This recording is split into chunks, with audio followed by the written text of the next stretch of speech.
Hi, welcome to Stain B. As you can see, we are doing things a little bit different, hoping that this will help with some sound quality issues that I've noticed. So we'll see if this makes it better. Otherwise, then you'll just have this in your view for no reason. We'll see what happens. Anyways, what we do here, we talk about a true crime case and we make a little bit of art. And without further ado, let's get started. Today, we will be talking about one of the biggest bank robberies in America, accomplished by a couple of brothers and their nephew. It was in California in 1972. On March 24th, brothers Emile DeSegno and James DeSegno, along with James's nephew Henry Barber, Emile's brother-in-law Charles Mulligan, and two other accomplices, Phil Christopher and Charles Baroquiel, managed to steal $9 million, which would be valued at about $56 million today, worth of cash and valuables from the safe deposit vault in the United California Bank. It seems like a very complicated crew. There's a lot of people. So it's Emile, James, their nephew Harry, the brother-in-law Charles, and we got Phil and another Charles. Oh, okay, that's what was confusing me. We got two Charleses, a Phil, James, Harry. I'm not going to keep all these straight. Good luck out there. The team was led by mastermind and professional burglar Emile DeSegno from Youngstown, Ohio. He was joined by his brother and fellow burglar James, who happened to be an explosives expert and designed burglary tools. I assume burglary tools probably are like lock picking kits. I saw this guy on TikTok once where he was showing like how one would pick a lock if you were going to, and honestly I did not know how locks worked, and now I do, and I feel really smart. It has like little like pins inside and you have to like jiggle it, so you have to lift it up in the pins, and that's why your key has like the little ridges on it, so that you can like hit the right pistons at the right height, so that unlocks the door. Feel so cool knowing that now. Completely useless information, I feel like, especially since I'm not picking any locks. Also, I feel like it would be really cool to be an explosives expert. I wonder, how does one become an explosives expert? Do you have to go through like a military training or police, or can just like anybody like take some classes? Like, do you go to college for that? How does one become a explosives expert? That sounds dangerous, but also really, really fun. You just get to blow things up all day. Or I guess you would make this stuff, which would not be fun, because I learned that I hate doing chemistry. I like learning about chemistry, but actually put me in a lab and I hate it. So you have a really, not fun day mixing up the explosives. How do you make C4? It's like a putty. I've always wanted to know like the consistency of C4, and if you could like sculpt it, so would it hold its form for long enough for you to like make a little like dog out of the C4 and then explode it? Because I think that would be really cute. If you're gonna explode anything, just use C4, and if you can mold it, make it cute, and I won't be mad at you. James completed the family reunion by bringing his nephew Harry Barber. The group was also joined by Emile's brother-in-law Charles Mulligan, who played the lookout and getaway driver. Two other men were added to the crew by the guy who tipped Emile off of the job. They were alarm expert Phil Christopher and petty thief Charles Baroquiel. I always wondered how criminals meet, because how do you start that conversation? How do you network as a criminal? Is it all done in like prison, where it's clear like, okay, yeah, we're fellow bad guys, we both did something wrong, maybe we can collab? But if they haven't been caught previously, which I definitely know that there are cases where two people just kind of meet and they start doing bad stuff together, how does that conversation come up? Do you just say, oh yeah, this one time I was just really wanting some money, so I just stole some from my pal. Like, I'm really bad at making friends, period. But to make a friend that you are going to commit crimes with, how does that conversation start? Hi, my name is Steph, and I like to pick locks. Would you like to break into a bank with me? I think we would make a great team. And they are just like, oh, that sounds really cool. I also have special skills. I know about security and disarming alarms. So yeah, I think that we would make a really good team. Let's go rob a bank together. Like, if someone came up to me and was like, hey, I like picking locks and breaking into places, I would probably be like, maybe you should stop doing that. I mean, because I have no evidence, I wouldn't bring it to the police. But I would be very suspicious around them. I would make sure that, like, and if something did happen, I would be the rat.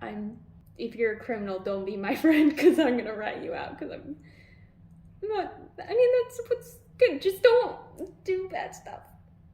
I don't. Just, how do you walk up to someone and say incriminating things without fear of going to jail? Because that's what happens when you reveal. It's like writing down your crimes. Don't tell other people. Don't involve other people, as we learned in the other heist, because they almost got away with it. And we'll see if they get away with, although I'm assuming since we know their names, they don't. But don't involve other people. Don't talk about your crimes. And also don't write them down. I'm learning so much. Phil was able to prove himself valuable by disarming the alarms. However, Brokiel was really only there to be muscles, having never actually been involved in any burglary this size. He entered the vault using dynamite.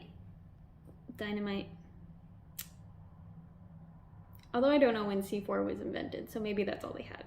They get a pass, because I don't know the history of explosives. They entered the vault using dynamite in the reinforced concrete roof of the vault, and Brokiel broke open the safe deposit boxes for them. The heist was technically executed perfectly. The only reason they got caught was because they used a similar approach in Ohio a couple months later. The FBI was able to link the two burglaries and found transportation records that showed 5 out of the 6 men had traveled to California on a single flight using their real names. I love it when I'm filming this and I look down and this is not recording, so. Well, I tried. I still think I like this better. Tell me what you think down in the comments. Does it look better, or do you prefer the other way? Because clearly my effort of making it not sound like crap was a failure. But I think I might keep it this way. Let me know. I don't know. I don't even know what I was talking about. All I can remember is C4 dogs. And now I'm telling future Steph that she cannot paint a C4 dog for this video. Although you already know what I'm painting. I don't. So maybe I did start painting that. I don't know. Because now I want to. I don't even know where I was, so. Well, that just threw me completely off. I need someone here with me and like direct me. Say, nope, nope. Back over here. I'm still not getting to the point. Okay, so these guys specifically went to California, I'm assuming, with the intent of doing a burglary of a bank. Which apparently wouldn't have been a problem if they had just been happy with the original $9 million they stole from the first bank in California. Oh, that's also true. If they had just stolen and then went back to Ohio, I guess they wouldn't.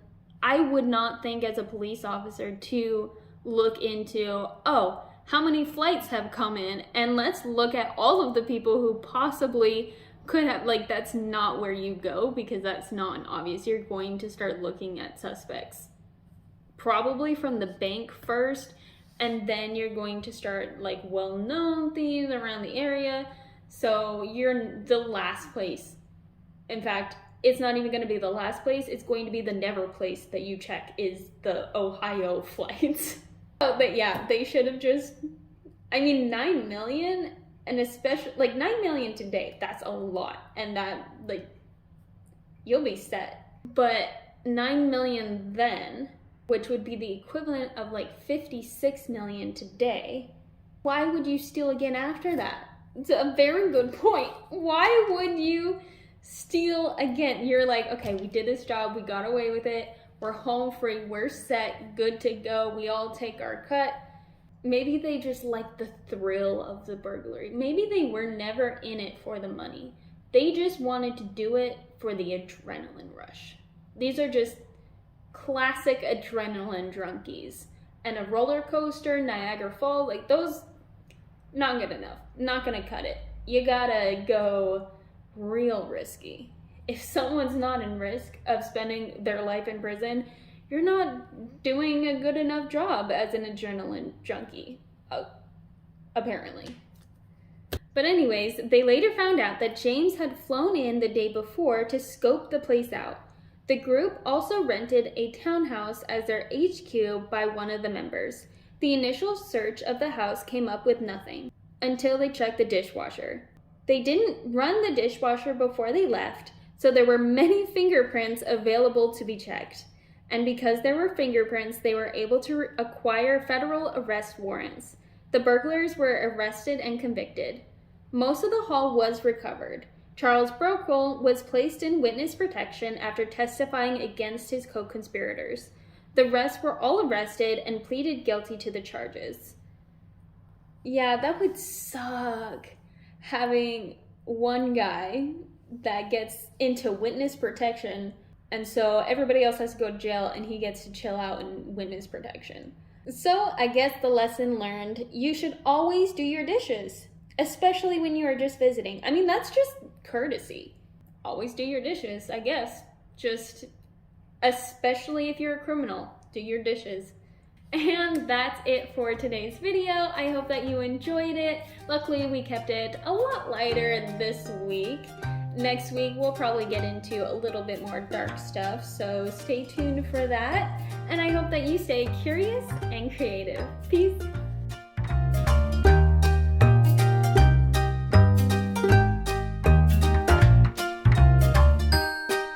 F.U. Henry. That clearly says Harry.